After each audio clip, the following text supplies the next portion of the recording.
Hello everyone. So I have someone on my podcast जिनसे मैं बहुत ज़्यादा इंस्पायर्ड रहती हूँ। जब मैं इनसे पहली बार मिली थी तब उन्होंने मुझे बहुत सिंपल बहुत अच्छी चीज़ें बताई थी, जैसे कि इन्होंने अपने बेटियों को होम स्कूल कराया क्योंकि उन्हें लगता था कि शायद कॉलेज या स्कूल में उतना अच्छा एजुकेशन नहीं होता। एंड होम स्कूल सिर्फ कराया नहीं, उन्होंने अपनी पहली बेटी को MIT में भेजा। एंड उसके बाद टेड न्यूयॉर्क, मतलब मैंने सिर्फ टेडएक्स दिए है, टेड न्यूयॉर्क से इनको फ़ोन आया और उनको बोला गया कि शाहरुख खान आपको इनवाइट करना चाहते हैं उनके टेड टॉक पे। And she ended up giving a TED talk. ऐसा ही नहीं, she is a big meditator. Eight the same time वो कश्मीर LOC बॉर्डर गए थे, जहाँ पे इंडिया पाकिस्तान के बॉर्डर में एक लड़का जाने को नहीं देखता है। She has been there alone for 24 days. And at the same time इनके इनसाइट्स बहुत ज़बरदस्त है। एक बार इन्होंने मुझे फ़ोन किया और उन्होंने मुझे बोला कि स्फूर्ति मुझे वेडिंग में जाना है, can I share that story? I loved it. और मेरी एक चप्पल टूट गई है तो मैंने 2 अलग अलग चप्पल पहनी और मैं चली गई, क्योंकि वेडिंग में जाना इंपॉर्टेंट था, लोगों को खुश करना नहीं। That was so insightful guys. मेरे को कहीं ना कहीं in my career you will see me on this path also. Why? Because मुझे लगता है यार, पैसा कमा लिया, गाड़ियाँ खरीद ली, ऑफिस बना लिया, but there is something where you have to really make peace with yourself. So Supriya ma'am, big fan of yours. मेरे लाइफ के टॉप 5 कोई लोग होंगे ना, उसमें आपका नाम आएगा। और मैं ये सिर्फ बोलने के लिए नहीं बोल रही हूँ, आई think you live by, you are one of the persons जो इस generation को चाहिए। and I'm so glad to have you here. How are you doing? Thank you so much. I'm doing good. You're doing good? So yeah ma'am, चलो थोड़ा बात करते हैं, whatever, like let's have that heart to heart conversation. Ma'am, can you tell me about your book? Yes, the name of the book is कश्मीरियत। जो मैं मराठी ज़्यादा अच्छा बोलती हूँ तो मराठी में लिखी हुई है। मराठीमध्ये पण बोलू शकतो आपण। कश्मीरी बुक बद्दल जरा थोडं सांगा आमच्या ऑडियन्सला. नहीं नहीं, हिंदी में बात करेंगे, सबको समझ में आएगा। तो जब हिंदुस्तान और पाकिस्तान के बीच में जो LOC है मुझे बहुत ही अट्रैक्ट करने लगी, तो उसके भी रीज़न्स है। 2015 में जब कोई भी उधर जाने के लिए तैयार नहीं था, क्योंकि बहुत ही आतंकवाद बढ़ा हुआ था और स्वाइन फ्लू आके जा चुका था, झेलम को बाढ़ भी आके जा चुकी थी, तो सभी टूरिस्ट भी अपने अपने ट्रिप्स कैंसिल करके घर पे बैठे थे। वो था अप्रैल 2015। तो मैंने सोचा कि मुझे अभी जाना ही है, क्योंकि मैं खुद को रोक नहीं पा रही थी। और मैं निकल पड़ी घर से, 5,000 रुपया लेके निकल पड़ी और 24 दिन में LOC पे घूमी हूँ। जो अनुभव इकट्ठा किए हैं उससे मेरा तो लाइफ बदल चुका है। और वही सब अनुभव मैंने वो बुक में लिखे हैं। कश्मीरियत नाम है उसका। मैम, आपने कहा कि मैं अपने आप को रोक नहीं पाती हूँ, तो आपके फैमिली मेम्बर्स नहीं बोलते आपको कि यार कश्मीर कैसे जाने का प्लान है आपका? How? Because she stays in Bombay, she has, I think you guys have a IT company.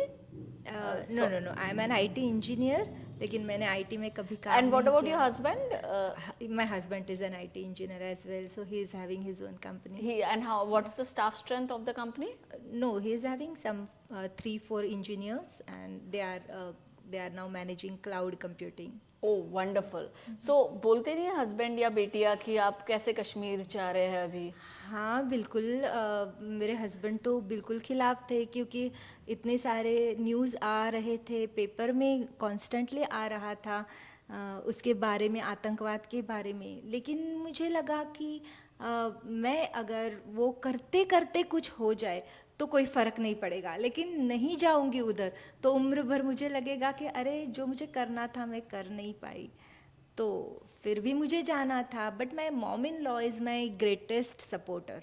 तो उसने बोला उसको जाने दो, कुछ नहीं होगा, उधर भी अच्छे लोग हैं, कोई ना कोई अच्छा है, वही उसको मिलेगा और सब कुछ अच्छे से कंप्लीट करके वो जर्नी कंप्लीट करके वापस आएगी। तो my mom in law has been the greatest supporter in my life always, in everything that I did. So how it is like to be on LOC? जैसे कि मैं जब पहले श्रीनगर गई और 5,000 रुपये लेके गई थी, उसका एक कारण है कि जहाँ पे मुझे जाना था उधर तो बिल्कुल एक रेस्टोरेंट भी नहीं था, किसी को जाने की भी परमिशन नहीं थी। तो उधर जाके मैं खरीदूँ तो क्या खरीदूँ, पैसे दे के मैं क्या ही ले लूँ। तो पैसे अगर लेके जाऊंगी तो शायद यही पैसे मेरे खिलाफ काम कर सकते हैं, कि कोई लूट सकता है, कोई ये पैसे के कारण कुछ गलत चीज़ें कर सकता है। तो मुझे पैसे ही नहीं लेके जाने थे और सोचा था कि ऐसे ही आकाश के नीचे रहूंगी, झरने का पानी पीऊंगी, कुछ लगा तो कुछ तो जंगल में कुछ तो खाने के लिए मिलेगा, वही खाऊंगी, इतना तैयारी करके गई थी। क्योंकि उधर होटल भी नहीं था कि मैं पैसे दे के रूम बुक करके सो जाऊं, और बहुत सेफ भी नहीं था ऐसे करना। तो फिर ऐसे निकली, जब श्रीनगर आई हाथ में 5,000 रुपये लेके गई थी, क्योंकि बहुत डर लग रहा था कि पैसा ही नहीं, ऐसे कैसे मैं रहूं। तो 5,000 रुपये लेके गई श्रीनगर में। ऐसे ऐसे अनुभव आए जिससे मैं रोने लगी कि मुझे वापस जाना है, लोग अच्छे नहीं हैं, मुझे अकेली हूँ तो मेरा फ़ायदा उठाने लगे हैं। तो रोने लगी, लेकिन घर पे नहीं फ़ोन किया। अगर घर पे फ़ोन करती थी तो घर के लोग बोलते थे अभी के अभी वापस आ जाओ। तो मैम मैं ये क्वेश्चन पूछ रही हूँ कि सबसे पहले कश्मीर जाने का थॉट क्यों आया? क्योंकि जब आप बॉम्बे में रहते हैं, आपकी फुल फ्लेज्ड फैमिली है, आपकी 2 बेटियां हैं, हस्बैंड अच्छा कर रहे हैं, यू आर एन इंजीनियर, एक बॉम्बे का इंसान जिसको लाइफस्टाइल अच्छी जीने की आदत है, एसी में रहने की आदत है, वो क्यों 5,000 रुपये लेके कश्मीर जाएगा? मालविका, राधा हमारी 2 बिटियाँ हैं। दोनों ने 7th स्टैंडर्ड में स्कूल छोड़ा है और दोनों ने उसके बाद होम स्कूलिंग किया। तो होम स्कूलिंग में हम लोग अलग अलग विषय सीखते थे, जो भी उनको इंटरेस्ट आ जाए, जिस भी विषय में उनको इंटरेस्ट आ जाए हम सीखते थे। तो एक बार वो कश्मीर के मुद्दे पर बात कर रहे थे दोनों, और जो भी उन्होंने सुना था वही बात कर रहे थे। तो मुझे लगा ये तो कहीं सुनी बातें, ये तो काफ़ी नहीं है, हमको उधर जाके जो सत्य है वो देखना पड़ेगा। इसके लिए हम चारों, राज, मैं, मालविका और राधा, हम चारों कश्मीर गए थे और ऐसी ऐसी जगह पे गए जिधर टूरिस्ट नहीं जाता है, और उधर जाके कश्मीर के क्वेश्चन के बारे में जो हमने सत्य इकट्ठा किया था उसकी एक डॉक्यूमेंट्री भी बनाई थी। तो उसके बाद तो मेरे प्रश्न और बढ़ गए कि ये ऐसे कैसे हो सकता है। तो उसके आंसर्स तो एलओसी पे मिलने वाले थे, और राज को जब मैंने बताया कि एलओसी पे जाएंगे, क्योंकि मेरे प्रश्न और बढ़ गए हैं, तो राज बोला अभी बार बार कश्मीर तो नहीं जाना है, अभी जाके आ चुके थे। तो और आपको क्या प्रश्न बढ़ गए थे? What were those questions? I am so sorry, I am cutting you in between, but this is very interesting and as हाँ अ हाँ, audience, I'm sure if they have these questions then they will not get an opportunity to correct ask you. Correct. जब हम ये documentary बनाई थी मालविका, राधा ने, तो हम आतंकवादियों से भी मिले थे। तो उन्होंने हमारी बहुत मेहमान नवाजी की थी। तो मुझे समझ में नहीं आ रहा था, एक तभी का एक बहुत ही टचिंग इंसिडेंस है जो मैं शेयर करना चाहूँगी, कि हमारा एक इंटरव्यू उनके साथ हो गया। उस गांव का नाम है दर्दपोरा। दर्दपोरा गांव में सब हथियार लेके बैठे थे, उनके साथ हमारा इंटरव्यू हो गया। वो इंटरव्यू होने के बाद वो पहाड़ी पर से हम उतर ही रहे थे, तो राज और हमारे ड्राइवर जी और मालविका, राधा सब आके गए, और मैं इन सब लोगों के साथ आ ही रही थी हिल से नीचे। तो एक ने मुझे पूछा कि आपका धर्म क्या है। इतनी बातचीत हो गई लेकिन हमने आपका धर्म नहीं पूछा। तो मैं डर गई, तो क्योंकि सब आगे थे मेरी फैमिली, और मैंने बोला कि मैं धर्म नहीं मानती, तो मेरे लिए तो सभी धर्म एक समान है, और बोलूँ ही तो क्या बोलूँ। तो उसने बोला नहीं, लेकिन आपका धर्म क्या है, मुझे ये जानना है। तो मैंने बोला वैसे अगर आप सुनना ही चाहते हैं तो मैं जन्म से हिंदू हूँ। ये सुनकर उसने बोला आपने ये बोलकर गलती कर दी। तो उस क्षण को मुझे क्या लगा होगा मैं आज नहीं बोल सकती। मुझे लगा अभी ये ख़त्म हो गया, जो मैं आगे राज को भी नहीं बता सकती कि मेरा क्या हो गया। लेकिन एक मोमेंट में उसने फिर बोला कि आपने ये बोलकर गलती कर दी, आप इतना अच्छा काम जो कर रहे हो, कभी आपको किसी ने पूछा कि आपका धर्म क्या है, तो आपको बोलने को आना चाहिए कि इंसानियत मेरा धर्म है। तो वो आतंकवादी से इंसानियत की भाषा Wow. जब सुनी, तो मुझे लगा अभी ये सत्य जानना ही पड़ेगा एलओसी जाके। बस तो वही। एलओसी के टॉप 3 चीज़ें जो शायद आप ऑडियंस के साथ शेयर कर सकते हैं और जो हमारे कुछ मिसकंसेप्शंस हैं? हम्म, मैं तो एलओसी को एलओसी जैसे देखती नहीं, एलओसी को ऐसे देखती हूँ कि लाइफ में एक बहुत ही बड़ा चैलेंज ले लिया है, चाहे वो कुछ भी हो, और वो पार करते करते जो 3 चीज़ें मैंने सीखी है, एक तो ये है कि दृढ़ निश्चय। एक, अगर हमारे मन में वो निश्चय पक्का है तो कितनी भी कठिन वाट है, डर जाते हैं, थक जाते हैं, सब कुछ जायज़ है। तो थक गए तो रुक गए, डर गए तो रुक गए, लेकिन डायरेक्शन कभी बदलनी नहीं चाहिए। तो मैंने भी वही किया। एलओसी पे इतने चैलेंजेस छोटे बड़े आ गए तो मैं भी डर गई थी। ऐसा नहीं था, लोग बोलते हैं कि सुप्रिया में बहुत साहस है, ये बात नहीं है। मैं बहुत डरती थी, लेकिन डर के मारे कभी डायरेक्शन नहीं बदली। तो ये एक सीख मैंने डेफिनेटली सीखी। दूसरी ये बात है कि अगर सामने वाले से आप इंसान के रूप में सामने वाले को देखते हैं तो सामने वाला आपको इंसान के रूप में ही देखेगा। अगर सामने वाले को आप राक्षस के रूप में देखते हैं तो वो भी आपको राक्षस के रूप में देखेगा। अगर सामने वाले को आप भगवान के रूप में देखते हैं तो वो भी आपको भगवान के रूप में देखेगा। तो बस यही एक इक्वेशन लेके मैंने पूरे 24 दिन 5,000 रुपया लेके गई थी और 2,300 रुपया लेके वापस आ गई। तो ऐसे किया है ये ट्रैवल। और तीसरी बात मैं ये बताऊंगी कि हम चल रहे हैं, हम कर रहे हैं, ये सच नहीं है। जानो जो बड़े बड़े लोगों ने लिखा है, हम पढ़ते हैं, व्हाट्सएप पे कोट्स पढ़ते हैं, लेकिन उसका मतलब समझ में नहीं आता। लेकिन ये ट्रिप में उसका मतलब समझ में आया, अनुभव आया कि मैं क्या ही कर रही हूँ। मुझ में इतनी हिम्मत, मुझ में इतनी ताकत ही नहीं कि मैं कश्मीर का एलओसी का पूरा जर्नी कंप्लीट कर सकूँ। ये तो कोई कौन दूसरा कर कर रहा है? रहा है। कौन कर रहा है मैम? अभी ये बोलने की बात नहीं है, अनुभव की बात है। लेकिन जो भी है उसको सरेंडर करेंगे तो अपनी ही थोड़ी पावर बच जाएगी। मैं तो यही बोलूँगी, अपना सफरिंग कम होता जाएगा, क्योंकि हमको कोई एक्सपेक्ट करने की ज़रूरत नहीं। हमारी सब ज़रूरतें पूरे करने वाला हमसे बड़ा कोई है। तो ये तीनों चीज़ें तो मैं जब आपने एक सरेंडर की बात करी, it's very powerful thing. But कैसे सरेंडर कर सकता है कोई 18 ईयर का स्टूडेंट है, या कोई 22 ईयर ओल्ड एम्प्लॉई है, या कोई 25 ईयर ओल्ड एंटरप्रेन्योर है? How can he surrender?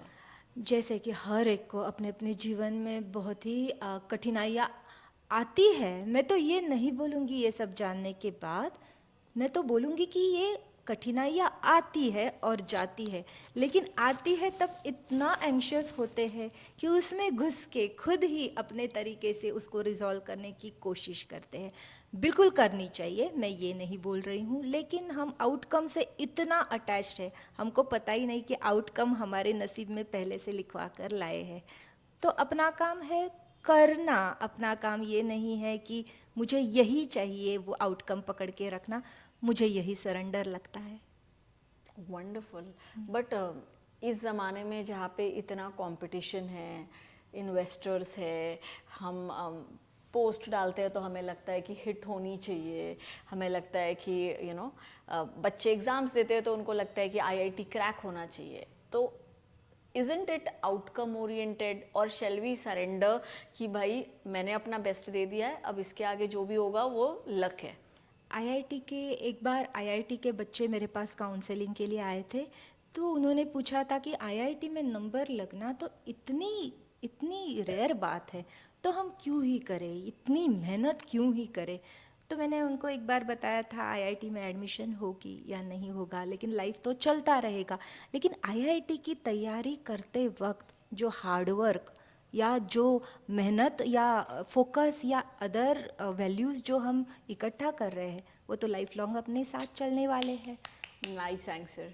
तो इसके लिए हर एक चैलेंज को पूरी मेहनत के साथ दिलो जान से उसको फेस करना चाहिए, क्योंकि आउटकम के लिए नहीं कर रहे हैं, अपने लाइफ में सुधार लाने के लिए कर रहे हैं। मैम, आपने टेड टॉक के लिए आपको बुलाया गया, और मैंने जब टेडेक्स दिया है तो लोग बहुत अप्रिशिएट करते हैं, बट आपने तो टेड दिया है, जो न्यूयॉर्क का हेडक्वार्टर है वहाँ पे टेड होता है, और टेडेक्स उनके इंडिपेंडेंटली ऑर्गेनाइज्ड इवेंट्स है।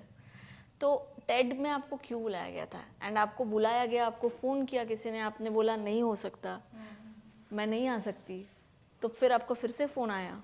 तो can you tell us about that story? TED India के स्पीकर्स को दुनिया के सामने लाना चाहते थे, तो उन्होंने टेड इंडिया करके एक शो बनाया था, आई थिंक स्टार टीवी के साथ बनाया था। तो जब मुझे फ़ोन आया तब उन्होंने बोला कि टेड प्लेटफॉर्म पे आपको टॉक देना है। तो मैं बोली मुझे टॉक ही नहीं देना है, तो मैंने फ़ोन बंद कर दिया। फिर उनका फिर से फ़ोन आया कि हमारी बात तो पहले सुनो, वो शाहरुख खान होस्ट करने वाले हैं।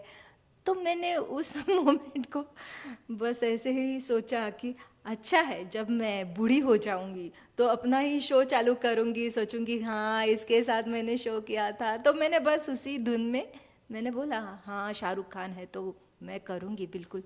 इतना पता नहीं था कि टेड प्लेटफॉर्म क्या है, और जब पता चला तो समझ में आया कि दुनिया के सबसे बड़े प्लेटफॉर्म पे मुझे इनवाइट किया है। किस लिए इनवाइट किया गया था? तो तब मैंने शायद हैप्पीनेस के बारे में बोलना शुरू किया था, और परस्यूट ऑफ हैप्पीनेस करके उनका थीम था, और उस पर उन्होंने मुझे इनवाइट किया था। तो मैंने ये शेयर किया था कि मैं कैसे बड़े बड़े डिप्रेशन से गुजरी हूँ।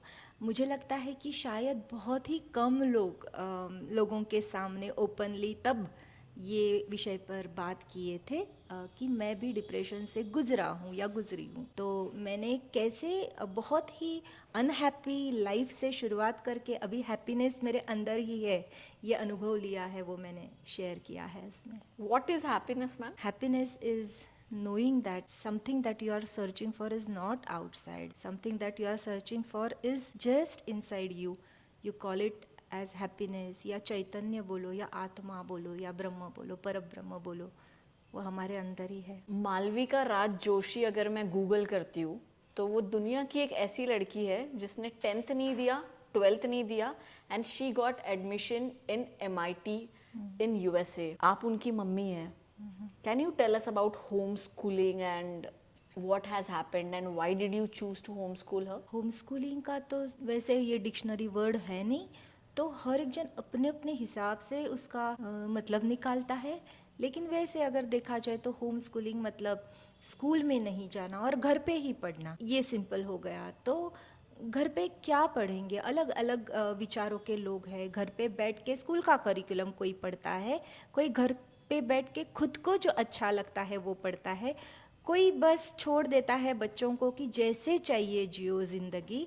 तो अलग अलग प्रकार है। लेकिन हमने स्कूल छोड़ा, उसकी एक कहानी है उसके पीछे, कि तब मैं कैंसर पेशेंट्स के साथ काम कर रही थी।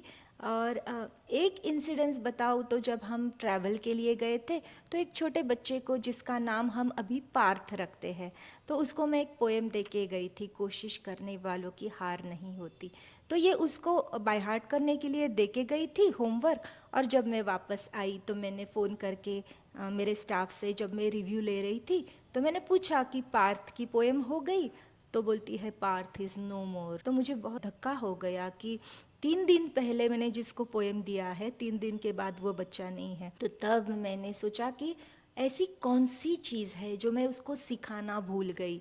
बिल्कुल ये कविता उसके लिए इम्पॉर्टेंट नहीं थी लास्ट मोमेंट को, जब वो मृत्यु उसके सामने खड़ी थी। लेकिन कोई तो एक चीज़ उसको ज़रूर काम आती थी, जो एज अ टीचर मैं थोड़ा नर्वस हो जाती हूँ पार्थ के बारे में बात करती हूँ। तो कोई तो ऐसी चीज़ थी जो मैंने उसको सिखाई नहीं थी। तो मुझे थोड़ा लगा कि ऐसी चीज़ मेरे बच्चे भी नहीं सीखेंगे तो क्या ही रह जाएगा ये एजुकेशन का मतलब। तो इसके लिए मैंने बच्चों को पूछा कि क्या हम स्कूल छोड़ देंगे और ख़ुद का एक्सप्लोरेशन स्टार्ट करेंगे। अगर आपको लगेगा कि मुझे स्कूल वापस जाना है, वापस जाओ, लेकिन एक ब्रेक लेके देखो कि मुझे क्या सीखना है। क्या ये स्कूल में जो सिखाते हैं वो मुझे सीखना है, कि दुनिया चाहती है कि मैं वो सीखूं। तो ये सोच समझ कर खुद का एजुकेशन डिसाइड करने के लिए हमने स्कूल छोड़ दिया। और फिर 7th स्टैंडर्ड छोड़ दिया, कौन से ईयर में? हाँ, विच वॉज दिस ईयर? 2012। फिर 2013-14 में क्या सीखा मालविका और राधा ने? 2012 में जब स्कूल छोड़ दिया तो मुझे पता नहीं था कि क्या करना है आगे, तो बिल्कुल एक स्कूल का रेप्लिका घर पे बना दिया। वो घंटी बजाते थे तो बच्चे आते थे, फिर प्रेयर करते थे, उनका एक यूनिफॉर्म बनाया था, एक टाइम टेबल बनाया था जो जिसमें उनको जो सब्जेक्ट्स अच्छे लगते हैं वो थे। लेकिन लाइफ ऐसे वो 4 घंटों में सीखने वाली चीज़ नहीं है। लाइफ तो चौबीसों घंटे अपना सीखना चालू रहता है। ये जैसे जैसे समझ में आया, वो यूनिफॉर्म गया, वो घंटी प्रेयर सब गया, और बच्चे जब खुद के मन से सीखने लगे तो इतने दिलचस्पी लेने लगे जो सीख वाह। रहे थे उसमें। तो बहुत ही जिंदा दिली से सीखते थे। मालविका ने वो दौरान एक बुक लिखने के लिए शुरुआत की थी, म्यूज़िक सीखा है, मैथमेटिक्स सीखा है, अकाउंट्स भी सीखा है। जो भी सब्जेक्ट उसको अट्रैक्ट करे वो सीखना शुरू करती थी। और जैसे ही आईटी सीखना शुरू कर दिया, उसका मन उस पर इतना आ गया कि खुद से उसने आईटी में बहुत ही प्रोग्रेस किया, और इंडिया के लिए ओलंपिक्स में ओलंपियाड में मेडल्स लेके आई, 3 मेडल्स। तो इसके लिए एमआईटी के नज़र में आ गई। वाह, तो आप मालविका और राधा को ही पढ़ाती थी वो होम स्कूल में जहाँ घंटी थी, एजुके क्लास था, 2 ही स्टूडेंट्स थे या और भी कोई स्टूडेंट्स थे? हाँ, लोग पूछते थे कि चषक गुरुकुल हमने नाम दिया था। लोग पूछते थे आपके स्कूल में कितने बच्चे हैं, मैं बोलती थी 2। अच्छा, आप क्या करते हो, मैं बोली प्यून भी मैं हूँ, प्रिंसिपल भी मैं हूँ। तो बस 2 बच्चे और मैं, ऐसे ही स्कूल था। और क्या टाइमिंग्स थे स्कूल के? 7:30 बजे स्कूल शुरू होता था, 11 बजे बंद होता था। लेकिन 2-3 महीने ही चला होगा स्कूल। उसके बाद हमने जो मालविका राधा को अच्छा लगता है, जो भी थीम, जो भी टॉपिक, जो भी सब्जेक्ट, तो बस उसमें मैं उनके साथ सीखना शुरू करती थी। तो इस तरह से वो सब स्कूल का जो एक हमने प्रयोग किया था वो बाजू में रख के हमने फ्री लर्निंग शुरू कर दिया, ओपन लर्निंग शुरू कर दिया। तो ये क्वेश्चन नहीं आया कि अगर इनका 10th नहीं हुआ, 12th नहीं हुआ, ग्रेजुएशन नहीं हुआ तो इनको जॉब नहीं मिलेगी? नहीं, आज भी मुझे लगता है कि 10th 12th इंजीनियर एमबीए करके भी जॉब मिलेगा, इसकी कोई गारंटी नहीं है। लेकिन कम से कम मेरे बच्चे हैप्पीनेस, जो खुशी है, उसका रास्ता तो ढूंढ ही रहे थे। तो मुझे लगा कि ये पाथ वो पाथ से थोड़ा अच्छा है, सेफ है। रिलेटिव्स के तरफ से प्रेशर नहीं आया अ, कि ये क्या कर रहे हैं? मतलब आज अगर कोई 10th फेल हो जाता है तो रिलेटिव्स का आता है, अरे इसका 10th ही फेल है, ये कुछ नहीं कर रही है। तो यहाँ पे तो 7th स्टैंडर्ड में ही आप उनको घर पे पढ़ा रहे हो, तो how did you deal with it? Pressure बिल्कुल आया, क्योंकि मालविका राधा स्कूल के बहुत स्कॉलर्स थे और बहुत अच्छे बच्चे थे, पढ़ाई करते थे, कोई तकरार के लिए कोई जगह ही नहीं थी। तो और हमारा घर का जो वॉल पे उनके मेडल्स, उनके ट्रॉफीज सब लगे हुए थे।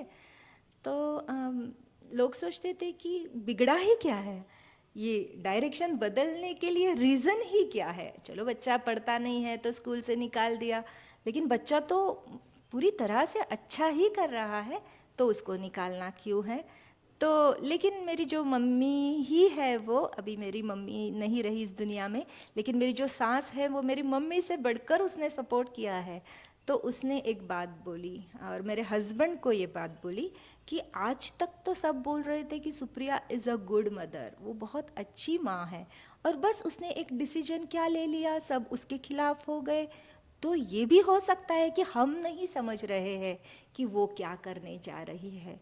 तो जब उसने इतना विश्वास जताया तो मुझे लगा शायद मैं सही कर रही हूँ। Wow. But what is I'm so happy having this conversation with you. So I am speechless. Seriously, I don't know what to ask further. But because there gonna be a lot of curious people जिनको समझना है इस thought process को, क्या आपको डर लगता है सोसाइटी के प्रेशर का? अब तो नहीं लगता। कैसे हुआ ये ट्रांजिशन?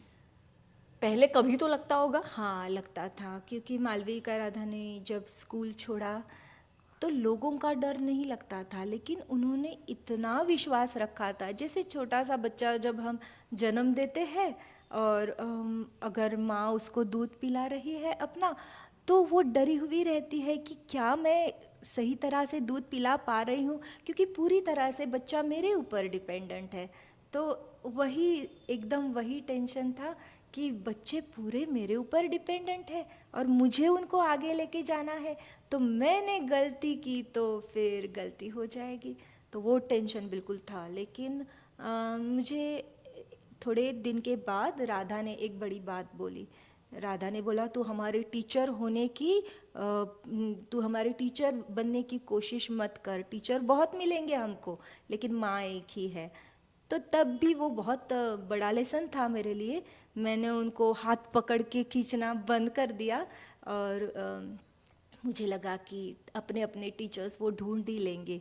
लेकिन एज अ मदर मुझे उनके साथ एक सपोर्ट, एक जो पूरा ट्रस्ट उनके ऊपर रखा है वो बन के रहना है। तो फिर डर कैसा, टेंशन कैसा, क्योंकि कुछ आउटकम चाहिए ही नहीं। अगर गिर भी जाएंगे तो मैं हूँ, अगर फेल भी हो जाएंगे तो मैं हूँ। तो तब सब डर निकल गया जब ये डर नहीं था कि अगर मुझे कल कुछ हो जाए तो व्हाट विल हैपन? मैंने इतना बड़ा डिसीजन लिया है बट अगर मैं ही ना रहूं, एग्जाम्पल, तो ये डर नहीं आया कभी? कभी इतना मैंने सोचा नहीं है। लेकिन आज मुझे लगता है, आज लगता है, तब ये कभी सोचा नहीं था। लेकिन आज मुझे लगता है कि बड़ा बहुत ही सत्य का खोज करते करते अगर मर भी जाए तो मंजूर है। लेकिन झूठ ढूंढते ढूंढते अगर 100 साल भी जिए तो क्या ही मतलब है वो ज़िंदगी का। This is so good. Where did this thought came? Was it only with that boy जिसकी डेथ हो गई, जिसको आपने बोला कि पोएम लर्न करके आना, और उसके पहले भी ये स्टार्ट हो गया था? नहीं नहीं, सेंट जूड में जब मैं काम कर रही थी, सेंट जूड चाइल्ड केयर सेंटर, ये एक कैंसर के लिए एनजीओ है। जो जिन बच्चों को कैंसर है उनके लिए ये बड़ी एनजीओ है। वो बच्चों के एजुकेशन का मैं काम करती थी।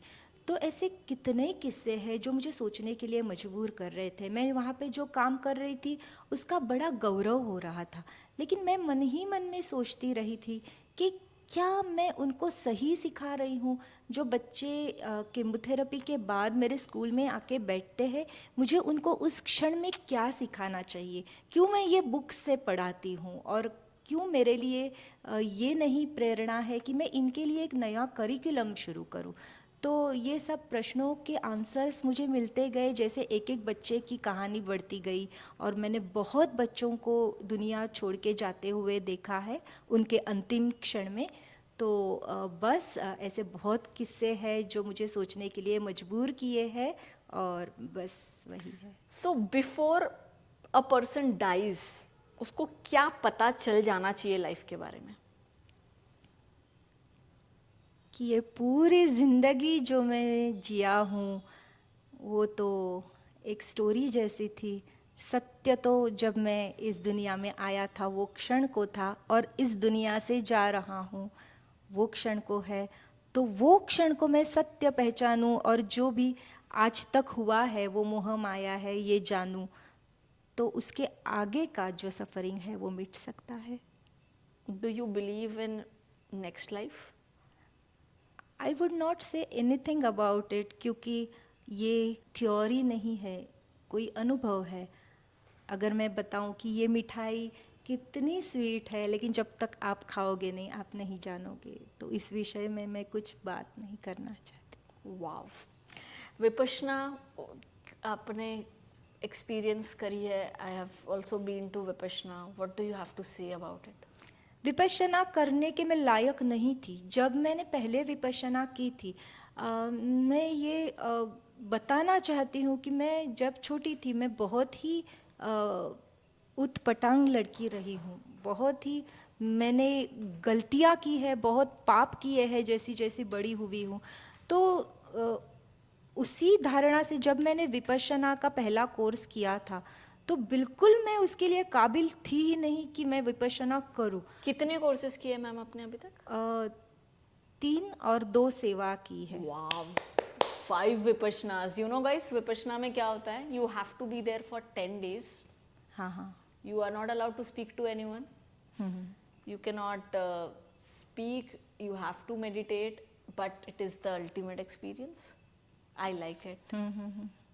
मे बी आपके थॉट्स कुछ और हो सकते हैं, so can you just Vipassana जब पहले ज़माने में करते थे तब बहुत ही अलग सेटअप में करते थे, और अब 10 दिन हम करते हैं, एक क्रिया समझ के करते हैं, तो वो माइंडसेट में बहुत फ़र्क है। आज हम बार बार रील्स देखने वाले जो एक पीढ़ी है हम, तो वो विपश्यना में जाके भी रील के बारे में सोचे तो हो गया ना विपश्यना का सत्यानाश। तो विपश्यना का 10 दिन पूरा करना कोई बड़ी बात नहीं है। वो तो एक सीड है जो अपने अंदर डालते हैं, बिल्कुल डालते हैं। तो उसको अभी पानी दे के बड़ा करना है, नहीं करना है, कितना बड़ा करना है, क्या उसका छोटा सा प्लांट बनेगा या बड़ा वृक्ष बनेगा, ये अपने हाथ में है। लेकिन मुझे पता चला कि इसके बिना मेरे जैसे पर्सन का कुछ होने वाला नहीं है इस दुनिया में। तो मैंने वो परस्यू किया, और शायद मैंने उसको अच्छा नर्चर किया वो सीड को, तो आज मेरे लिए विपश्यना बहुत बड़ी बात हो चुकी है। मैम, मैं ये मेरा पर्सनल क्वेश्चन है। जब मैंने विपश्यना की, जब एस.एन. गोयनका जी बता रहे थे कि you have to just observe, आप मुझे बस एक चीज़ बताइए as a teacher of mind कि इज़ इट जस्ट कि जब मैं एक्साइटेड होती हूँ तब भी मैं ऑब्जर्व करती हूँ और अपने आप को बोलती हूँ कि अगेन अगर कोई बिजनेस क्लोज हुआ तो मैं अपने आप को बोलती हूँ कि ये टेम्पररी है, और जब मैं दुखी होती हूँ तब भी मैं ऑब्जर्व करती हूँ कि कुछ एंगर पार्टिकल्स या कुछ हीट वाले पार्टिकल्स बॉडी में जनरेट हो रहे हैं, और मैं अपने आप को बोलती हूँ कि ये भी टेम्पररी है। एम आई राइट, और am I following it in a right way? Because everyone takes a different learning from it, I'm sure. It cannot be one learning for everyone in Vipassana. Everyone's experience is different. सबके कर्मा, सबके believe, सबके aspirations अलग है। तो मैंने अपने आप को ये सिखाया है कि अगर मेरे साथ कुछ अच्छा भी हो तो भी वो टेम्पररी है। तो my first reaction when something good happens is I'll go inside and I'll see what is the sensation I'm experiencing. My reaction when something bad is happening is again I'm seeing those sensation, and in both the cases I'm telling myself this is temporary. So Spurti, don't either get excited or don't get nervous. This will pass. Am I on the right understanding? जब हम excited होते हैं तब अगर खुद को बोला कि ये टेम्पररी है, और ऐसे कभी हुआ है क्या कि ऐसे इधर जो एकदम बहुत टेस्टी चीज़ है वो लेके आए और बोले नहीं रे ये टेम्पररी है, और हमने बाजू, वो नहीं होता है। और अगर बहुत दुख या बहुत एंगर या बहुत गिल्ट अगर कोई सिचुएशन में तैयार होती है अपने अंदर, तो तभी कितना ही खुद को बोले कि नहीं रे ये टेम्पररी है, वो नहीं होता है। तो इसके लिए विपश्यना कोई सिचुएशन में रिएक्ट करने की चीज़ नहीं है। विपश्यना एक लाइफस्टाइल है 24/7। कैसे रहा जाए, मुझे नहीं आ रहा है। How do you do that? तो पहले तो 1-1 घंटा शुरुआत करो। तो how do you stay in Vipassana for an hour? Steps? मैं तो ब्रीदिंग पे फोकस करना है या बॉडी को ऑब्जर्व करना है? मैं वो नहीं बता सकती, क्योंकि गुरुजी इतने बड़े हैं, वो इतनी अच्छी तरह से समझाते हैं, तो मैं क्या ही समझाऊं। लेकिन मेरा जो अनुभव ये है कि मैं बिल्कुल 1 घंटा आज तक नहीं बैठ पाई हूँ, ये सच है। तो मैं लोगों को वही बताती हूँ कि अगर मेरे जैसा, मतलब मेरे जैसा पापी और मेरे जैसा इतना रेस्टलेस पर्सन भी अगर इतना आगे जा सकता है अध्यात्म में, तो आप तो मेरे से बहुत ही आगे हो। लेकिन मुझे बहुत रुचि आई उस विषय में, मुझे लगा कि सबसे बड़ा तो यही है, बाकी सब नहीं मुझे मिलेगा तो चलेगा। तो अगर इतनी व्याकुलता, मैं समझती हूँ कि जैसे मैंने बताया कि ये यूनिवर्स को सरेंडर हो जाओ, तो फिर बाकी तो सब यूनिवर्स ही आपके लिए देखेगा। तो अगर आप सरेंडर हो जाइए यूनिवर्स को और बोले मुझे ये अनुभव चाहिए ही चाहिए, और उसके पीछे लग गए, तो मुझे लगता है आपको भी वो अनुभव हो ही जाएगा। लेकिन अगर आप साइड बाय साइड कर रहे हो, जब टाइम मिलेगा तो करूँगी, तो बस उसके पीछे लग जाओ। अगर एक दिन का खाना नहीं खाया तो चलेगा, लेकिन अगर प्रयास नहीं किया विपश्यना का तो दिन नहीं जाना चाहिए, रात को नींद नहीं आनी चाहिए। मैंने तो ऐसे ही किया है, बाकी मुझे नहीं पता। What do you want to tell us about your book, ma'am? कश्मीरियत ये ऐसा, अभी कश्मीरियत मराठी में है, लेकिन जो मराठी पढ़ सकते हैं वो बिल्कुल पढ़ो। 94 ईयर्स, हिंदी में क्या बोलते हैं उसको, 94 ईयर्स की एक आजी है, उसने मुझे बताया कि बहुत सालों के बाद मुझे ये बुक पढ़ के लगा कि मैंने जीवन में कुछ किया है। और एक माँ ने बताया कि हमारा बेटा छोटा है, लेकिन उसको क्या सिखाने में लगी हूँ आपका बुक पढ़ के, कि रात को हम तीनों बैठते हैं और हम थोड़ा थोड़ा एक साथ पढ़ते हैं और उसके ऊपर चर्चा करते हैं। तो लोगों को इतना पसंद आ रहा है। वो कश्मीर का मेरा ट्रिप है इसलिए नहीं, लेकिन वो मेरे अंदर ही अंदर जो जर्नी हुई थी, कहीं ना कहीं लोग उसको रिलेट कर रहे हैं और कहीं ना कहीं उनको लाइफ में वो हेल्पफुल भी लग रहा है।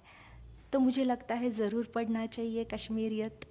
तो Kashmiriyat will not only teach you कि उन्होंने क्या जर्नी करनी है, बिल्कुल वो इट विल टीच यू कि आप लाइफ में क्या सीख कर रहे हैं, और जो बिल्कुल आप चेस कर रहे हैं क्या वो सच में वर्दी है चेस के, या फिर बिल्कुल आपको इस दुनिया को गुड बाय करने से पहले you should also chase something correct. Which is an experience.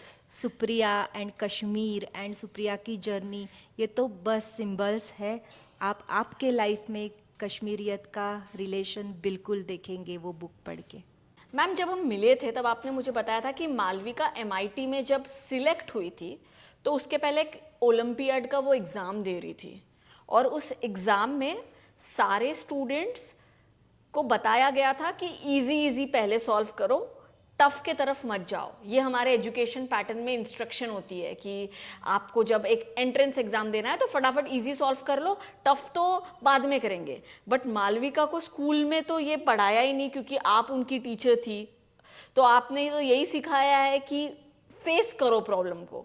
तो जब वो अपने थर्ड क्वेश्चन पे आई तब उन्होंने इंस्टेड ऑफ उसको छोड़ने के शी ट्राइड सॉल्विंग इट, और इस पे ध्यान गया एक टीचर का, जिसने देखा कि एक ही एक स्टूडेंट है जो उस क्वेश्चन को सॉल्व कर रही है rather देन उसको एस्केप करने के, and that's when it happened. Am I right on this, and can you explain that story? Actually olympiad का ऐसा होता है कि एक एक मार्क से, उससे भी कम पॉइंट से गोल्ड, सिल्वर और ब्रॉन्ज कौन सा मेडल मिलेगा वो डिसाइड होता है। तो अगर जिसको मेडल के लिए करना है तो वो तो देखेगा कि मैं इजी इजी क्वेश्चंस कैसे सॉल्व करूं, लेकिन मालविका हमेशा नॉलेज के लिए पढ़ती आई है, तो उसके टीचर भी बोलते हैं उसको पेपर दो तो पूरा देखेगी और कौन सा क्वेश्चन नहीं आता है वो पहले सॉल्व करेगी। तो उसको वो नहीं समझ में आता कि ऐसे करने से बाकी के इजी जो मार्क्स है वो बाजू में रख के वो कर रही है। लेकिन उसको सिल्वर मेडल डिक्लेयर हो गया और घर पे गई, और घर पे मतलब वो शायद कजाकिस्तान में थी, तो उधर गई और अपने हॉस्टल में या होटल के रूम में जाके फिर से जो नहीं आया उस पे लगी हुई थी। और बाकी सब लोग एमआईटी का डेमोन्स्ट्रेशन, वो जो भी प्रेजेंटेशन रहता है वो अटेंड करने के लिए गए थे, क्योंकि कहीं ना कहीं एमआईटी उनका ड्रीम था। लेकिन फिर उन्होंने देखा कि इंडिया की ये मालविका आई नहीं, तो उन्होंने मुझे ईमेल लिख दिया कि Malvika was not there for demonstration presentation. तो मैंने उनको बोला कि हाँ, क्योंकि मालविका को कॉलेज में कोई इंटरेस्ट नहीं है और वो खुद से पढ़ती है, और उसको इंटरेस्ट था कि ये क्वेश्चन मुझे क्यों नहीं आया, तो वो अकेली वो सॉल्व करके बैठी थी। तब उनको बड़ा इंटरेस्ट आया मालविका में, तो उन्होंने बोला कि उसको अप्लाई करने के लिए बोलो। तो मैंने मालविका को बोला कि कोई क्रिस नाम का कोई था रिप्रेजेंटेटिव एमआईटी का, जिसका मुझे ईमेल आया है, आप अप्लाई करो। तो मालविका बोली मुझे कोई कॉलेज वॉलेज में नहीं जाना है, आप उनको बोल दो। तो उसको एमआईटी बिल्कुल पता ही नहीं था। तो फिर मैंने बोला कि ये मैं नहीं बता सकती, मेरा ईमेल, एक तो वो दे के आई मेरा ईमेल, फिर मैंने बोला मैं नहीं ऑन बिहाफ ऑफ यू बात कर सकती, तुझे करनी पड़ेगी। फिर अभी उसने एमआईटी क्या है देखा, फिर मुझे बोला मैं यही कॉलेज में जाऊंगी। मैं बोली तेरे हाथ में थोड़ी है, तो तुझे अप्लाई करना पड़ेगा। तो उसके बाद सब कुछ उसने अकेले ने किया, कोई उसको गाइड करने के लिए काउंसलर कोई नहीं था। तो उसने खुद के एसेस खुद लिख लिए और फिर अप्लाई किया। लेकिन कहीं ना कहीं उसका जो स्टूडेंटशिप है, उसके पास डिग्री नहीं थी, मार्क्स नहीं थे, लेकिन जो उसके पास वैल्यूज़ थे, कहीं ना कहीं एमआईटी को शायद वो पसंद आए होंगे और उसको एडमिशन मिल गई। So what is Malvika doing right now? Malvika completed double degree in MIT, जो उसने In- फिजिक्स in- एमआईटी से, वो एक्चुअली डबल ग्रेजुएशन किया In which field? Physics and IT.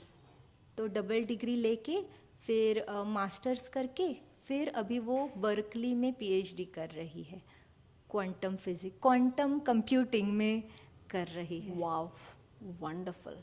Uh, Anything else you think we have missed? Mazira, this house, no, this Yeah. is Yeah, now again, guys, she doesn't stay in Bombay. She stays in a place near Konkan. And please listen to the stories. मैं जब जब इनसे बात करती हूँ, I question myself कि मैं क्या कर रही हूँ. जब स्फूर्ति ने इंट्रोड्यूस करते हुए बताया, वो दोनों चप्पल की स्टोरी बताई, तो एक कुत्ता है वो मेरी एक चप्पल लेके जाता था जब छोटा बच्चा था, और दूसरे दिन शादी थी तो मैं कैसे जाऊं शादी को, तो मैंने एक पुरानी चप्पल निकाली और जो एक चप्पल रह गई थी वो पहन के शादी को गई। लेकिन उसके पीछे ये है कि मुंबई छोड़ के वो कोंकण के छोटे से विलेज में रह के मैं ये धीरे धीरे एक एक चीज़ का त्याग कर रही हूँ, जो हमने हमारे कांधों पे बर्डन जैसा या शैकल्स जैसा हमारे लाइफ में पकड़ के रखा है। तो जैसे कि लोगों के एक्सपेक्टेशंस, जैसे कि खुद के एक्सपेक्टेशंस, खुद को दूसरे के ऊपर जो इम्प्रेशन जताना है उसके लिए क्या कुछ नहीं करते हैं। छोटी छोटी चीज़ें कि मुझे सुबह उठ के चाय चाहिए ही चाहिए, मुझे रात को डिनर चाहिए ही चाहिए, नहीं तो मैं नींद नहीं आएगी। तो ये सभी चीज़ों को एक एक कम करके जो सबसे मिनिमल नीडेड है अपने लाइफ में, उसकी मैं प्रैक्टिस कर रही हूँ। क्या है मिनिमल नीडेड लाइफ में? To be present in the moment. बाकी कुछ चाहिए ही नहीं, और कुछ भी चाहिए तो वो नीड नहीं है, वांट है। उसके बिना भी हम बिल्कुल खुश रह सकते हैं, जैसे पहले बताया, क्योंकि खुशी अपने अंदर है। This is wonderful. Thank you, ma'am, for joining Thank you us. so And much. we will look forward to read your book. Is it available on Amazon? Yes, it is available. It's available on Amazon. It's in Marathi. If you want it to be translated in English, and if a publisher is seeing me, please contact either me or maybe ma'am, and we will definitely like to translate this Thank book you so into much. multiple languages, because people like her, I think, deserve Oscar, not people who are just chasing I don't have the word, chasing business wisdom or maybe chasing numbers, but people who are chasing happiness needs to be the Oscar winners, because they can definitely inspire us to be at present, because हर कोई राजा नहीं बन सकता, और अगर सब राजा बन गए तो प्रजा कहाँ जाएगी। ये लेसन सीखना बहुत ज़रूरी है कि आप जहाँ पे हो, जैसे हो, चाहे एक घर के साथ हो, चाहे एक चप्पल के साथ हो, चाहे आपके पास बहुत बड़ा बंगला है या नहीं है, या एजुकेशन सिस्टम है या नहीं है, you have to learn to be happy with it. So stop comparing yourself, stop telling yourself that this is the only need you have. Of course you can try for betterment, क्योंकि जैसे ma'am ने बताया कि अगर आप IIT के लिए तैयारी करते हैं तो वो तैयारी में जो आप सीखते हैं वो अल्टीमेट है। तो आप बड़ी चीज़ों के लिए ट्राई कर सकते हैं, बड़ा बिजनेस बनाने के लिए ट्राई कर सकते हैं, बट मुझे यही चाहिए और इसके बिना मैं मर जाऊंगा। स्टॉप सेइंग दैट, क्योंकि किसी भी वांट के बिना आप मरते नहीं हैं। तो जो वांट है आपकी, वो वांट है आपकी, definitely try for it, but अगर वो नहीं भी मिली तो आप मरने नहीं वाले हो। ये अंडरस्टैंडिंग रखना is the wisdom. I think we have learned, and this was one of the best podcasts I ever had. Truly amazing, amazing. Anything you would like to tell someone. मुझे लगता है आप जो भी आपका गोल है ना लाइफ का, उसके लिए प्रयत्न करो। जैसे स्फूर्ति ने बताया, वो जो प्रयत्न है, प्रयास है, उसी में पूरा अपने को जो मिलने वाला है वो मिल ही जाएगा। और जो उसका अंतिम गोल है, शायद ये यूनिवर्स का उससे भी बड़ा कुछ आपको बख्शिश देने का प्रयोजन है। तो ये छोटे मोटे गोल मत रखो, उससे बड़ा कुछ मिल जाएगा आपको। This was wonderful. Thank you so much, ma'am.